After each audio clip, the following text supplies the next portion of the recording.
that the India-Pakistan relations were at one of their lowest points in a number of decades, and they were closer to going to war than at any time since the Kargil crisis. And in that sense, the ceasefire has really de-escalated things. That it will be a fragile ceasefire because we know that tensions remain quite high between both countries. We had seen a consistent position from the U.S. government calling for de-escalation. So there definitely had not been any type of active mediation early on. The U.S. position from the start had been calling for de-escalation, even though indeed Vice President Vance and President Trump had signaled that the U.S. was only going to do so much. Well, it's been quite a week. It's really been quite a few weeks, given how we saw such a major escalation in tensions so quickly over the last few days, and then further to be this very sudden ceasefire that appeared to come out of nowhere. It really is quite remarkable. I think that the India-Pakistan relations were at one of their lowest points in a number of decades, and they were closer to going to war than at any time since the Kargil crisis. And in that sense, the ceasefire has really de-escalated things in a big way. But I think that it will be a fragile ceasefire because we know that tensions remain quite high between both countries. But what do you think prompted U.S. to take, because earlier J.D. Vance in an interview said that we don't want to intervene into, it is a matter of two countries. What made U.S. to intervene in the matter and talk to the both sides and initiate these ceasefire talks? So, I should say that from the start, we had seen a consistent position from the U.S. government calling for de-escalation. So there definitely had not been any type of active mediation early on in the crisis, but the U.S. position from the start had been calling for de-escalation, even though indeed Vice President Vance and President Trump had signaled that the U.S. was only going to do so much. However, I would argue that there are two reasons why we saw the U.S. jump in the way it did to push for a ceasefire. The first reason is escalation dynamics. This was a crisis that escalated very quickly. You had significant levels of military action that were used by both sides. The initial Indian airstrikes in Pakistan in retaliation for the terrorist attack in Kashmir were of a greater scale than we've seen in Pakistan for many years. And then Pakistan's response, and then the fact that both countries were sending drones and missiles into each other's countries and targeting military sites. This I think was quite alarming for the U.S. government, just because this was a level of hostilities that had not been seen for many years. The second reason why I think the U.S. intervened, and I think this is really the major reason, is the nuclear issue. My sense is that the U.S. government was very concerned when you had the Indians targeting a particular air base in Rawalpindi, which is known to be near nuclear sites, and also the fact that Pakistan's own signaling in terms of convening certain types of meetings, or plans to convene certain types of meetings, suggested the possibility that they were prepared to talk about the risk of nuclear contingencies.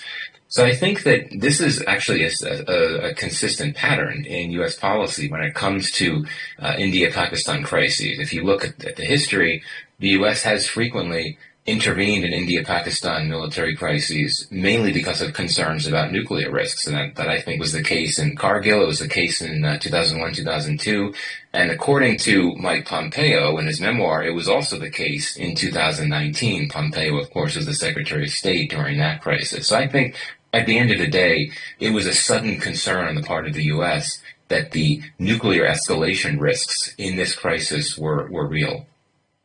So we have seen another post from U.S. President where he talks about mediating between India and Pakistan when it comes to the Kashmir issue. Keeping in mind that the recent tensions were not related to the Kashmir issue, but they were related to terror incident. So when U.S. President talks about mediating regarding the Kashmir issue, which was not the issue for which the tensions were recently escalated. So how do you see the statement on Kashmir, and what will be the long-term implication of this statement? Well, it's definitely very significant in that, in my view, it goes further than previous statements that Trump has made about Kashmir. When he was president the first time, I believe on two occasions he had indicated that he would be happy to mediate on the Kashmir issue if both sides agree. But he had that condition. And of course, India would have no interest in this type of contingency. But this time, he appeared to suggest that this was an open-ended offer, that he's ready to talk about this issue. So that's very significant. I think that it is notable for the reason that you mentioned that he makes this comment now, because indeed the recent crisis was not really about Kashmir. I mean, of course, the terrorist attack that precipitated the crisis happened in Kashmir, but on the whole, this was about other things. So one wonders why he was prompted to make this comment when he did. Now, of course, this being President Trump, he's very unpredictable, and sometimes he'll say something and then not necessarily mean it. He may have just thought at any one point, well, this is something that I understand has been a big problem for the two countries, and maybe I should, be the peace broker that I think I could be. I don't know. So in that sense, I think we shouldn't read too much into it. First of all, it's not going to go anywhere, of course, because this is not something that India would want to discuss.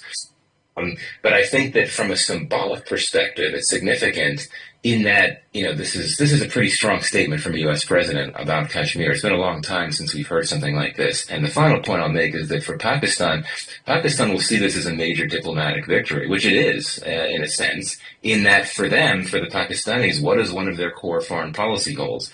Is to see the Kashmir issue internationalized.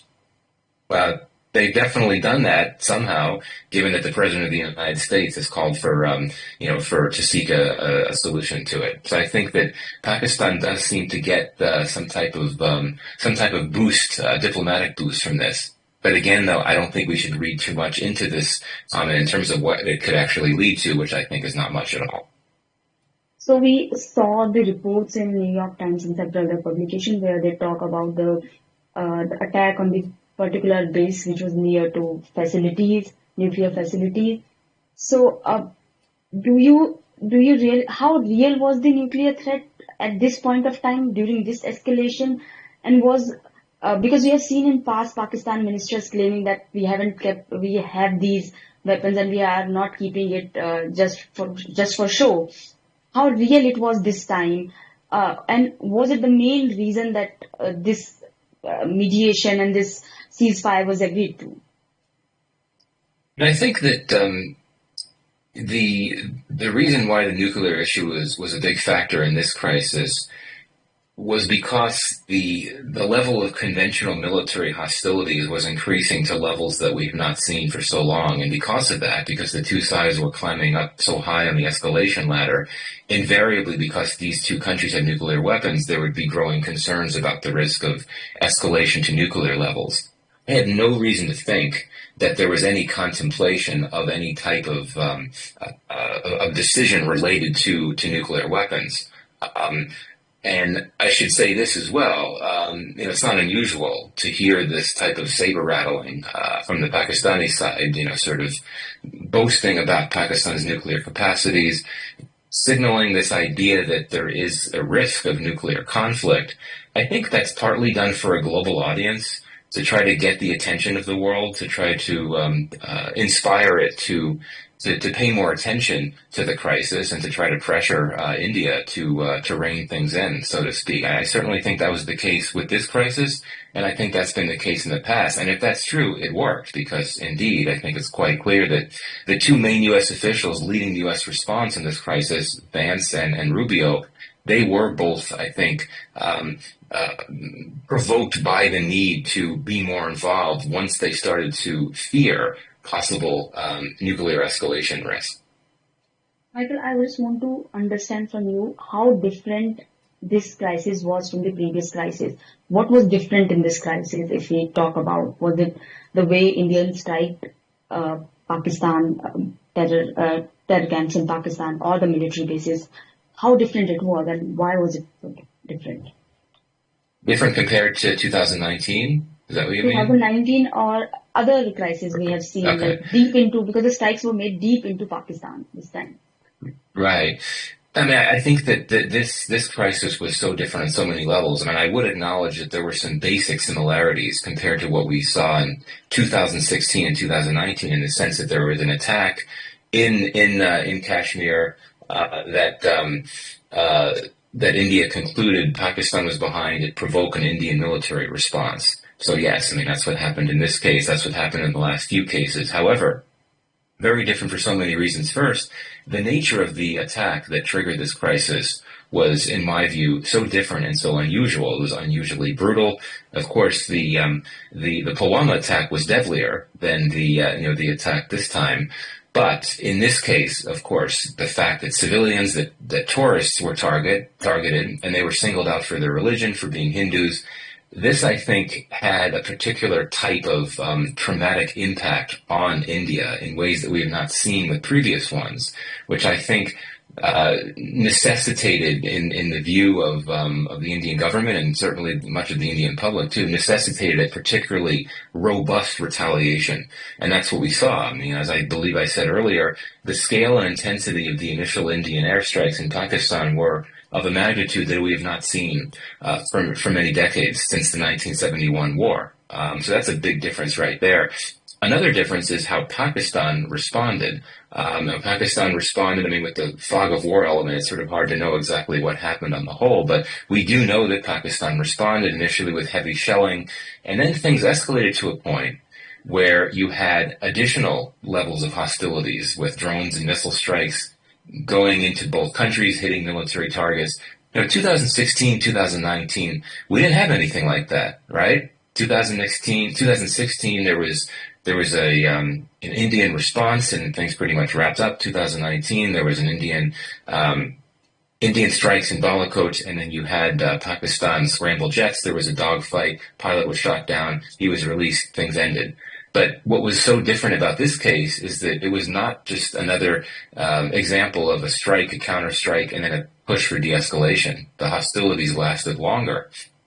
So I think for many reasons, this was very different than anything we've seen in terms of a military crisis between the two, going back for a number of decades. And one reason why, or the fact that there was so much exchange of hostilities over a fairly long period of time, a few days. This is another reason why so many capitals around the world, Washington and London and the EU and various capitals in the Middle East, were so concerned about the direction of this crisis. So, have you noticed any sort of difference in leadership between Pakistan and India? The response, the type of response there was a different type of response from the both sides. Do you notice any particular differences between the two sides of leadership, and particularly about the Indian leadership? Have you noticed any particular point that you have noticed during this recent conflict that this was done differently this time? A response, you mean military or just diplomatic or Diplomatic, on the whole? all the response, military, diplomatic, the way the strikes were done, the way the situation was handled, the way US was, all the countries were involved and they were apprised about the strikes and they were involved into this conflict. What do you have to say? Have you noticed any kind of, what do you have to say about the leadership that we have in both the countries? Well, I mean, I think that the Indian leadership was, I think, similar. Of course, it's been, if you look at the last few crises between India and Pakistan, 2016, 2019, and now this recent one, it's of course the same government in India. It's been the Modi government, and I think that the leadership has responded in similar ways. Hitting back, projecting strength, confidence, defiance, and so on. That hasn't really changed. On the Pakistani side, I would argue that, we've seen similarities as well with what we've seen in the past, in defiance. Clearly in this case, the leadership was willing to deploy more force than it had in 2019 and certainly 2016. What I think is very interesting is to contrast the leadership responses of the two countries at the end of this crisis, if we can assume it's over, and I think it is for now. After the ceasefire was announced, when we heard public comments from Indian officials, they were decidedly more measured, I would argue, than what we heard from the Pakistani side, where there was a triumphant, even a victorious tone to their comments, which I think makes sense because, let's be very clear, Pakistan's leadership is much less popular than India's leadership is at home, right? And I think that for Pakistan's leadership, both civilian and military, it was important to really convey this idea that Pakistan had won in some ways, to deliver this message that Pakistan had taught a lesson to India, had dealt blows to India's military and so on in order to, win back some goodwill, rally the public around the leadership. This being a public in Pakistan that's shown significant levels of anti-army sentiment in recent months. So I think that it was important politically for the Pakistani leadership to project this as something successful and big and so on. Whereas in India, it's different. I think that I can understand from India's perspective, this whole crisis was provoked by state-sponsored terrorism. That's the Indian position, and in that sense, this is it's a very serious, solemn matter, so to speak. And in that sense, I think it's notable that we have recently seen more details coming from the Indian government about the results of the initial airstrikes on Pakistan targeting terrorist sites. And I think that's important, too, to convey to the Indian public that, look, this is what we achieved. This is what we set out to do, to degrade terrorist infrastructure in Pakistan. These were the results. And I think that's an important message to deliver to the Indian public. And it's not about winning or losing. It's about achieving the tactical and perhaps more broadly the strategic goals that India has to protect itself from this threat. So my last question would be about how fragile is this ceasefire? Can we expect Pakistani side to... we saw yesterday night there was a violation of ceasefire. Indian side has said there is a violation of ceasefire. How fragile is this? Can we expect Pakistani to adhere to it and accept it for a long time? I mean, it's been some time now. I mean, I'm speaking to you about 24 hours after we learned of the ceasefire. So that's significant indeed. There have been a few violations, but it's held. And I think that's significant given how tense relations were when the ceasefire was negotiated. It is fragile. One reason is the fact that it came about so quickly. Which suggests that it may not have had the types of assurances and guarantees that you would want to get for an accord like that.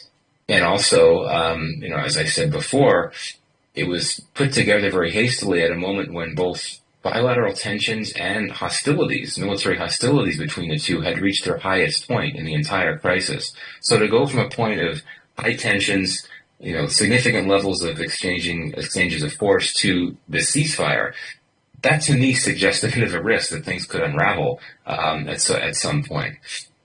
My sense, and we're still trying to figure out exactly how things played out, my sense is that India might have a bit of a different interpretation of this than the U.S. Side does. India did not initially use the term ceasefire in its public statements about this, whereas the U.S. did, of course, and certainly the Pakistanis did.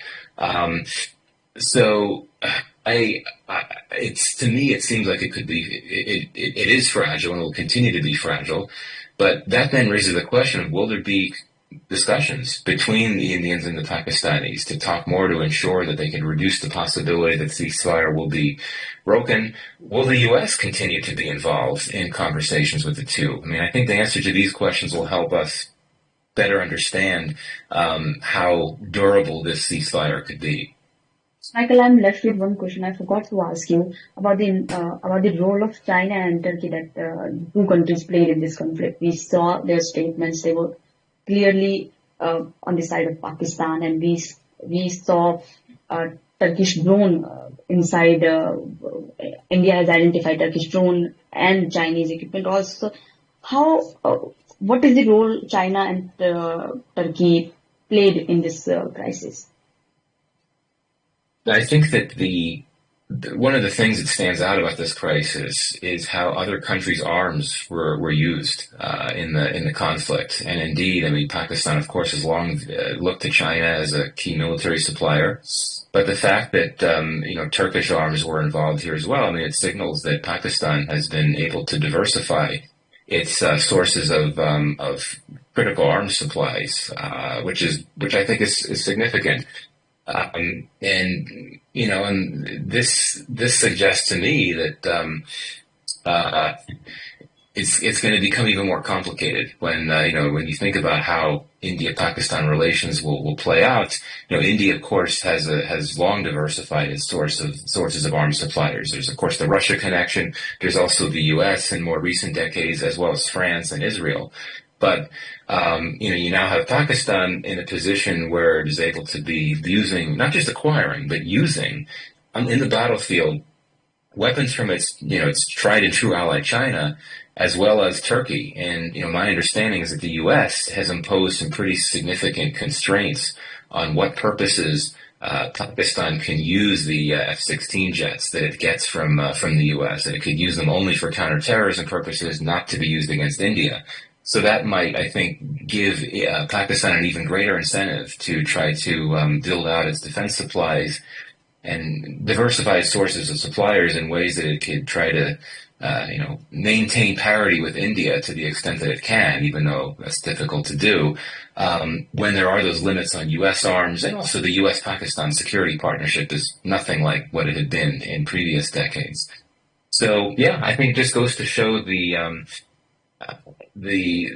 international the role of other countries, the roles they play in terms of the military assistance, the arms that they provide to both India and Pakistan, and how that can play out in these crises, and indeed how it could lead to, I think, more intense uses of conventional, even if limited, military force.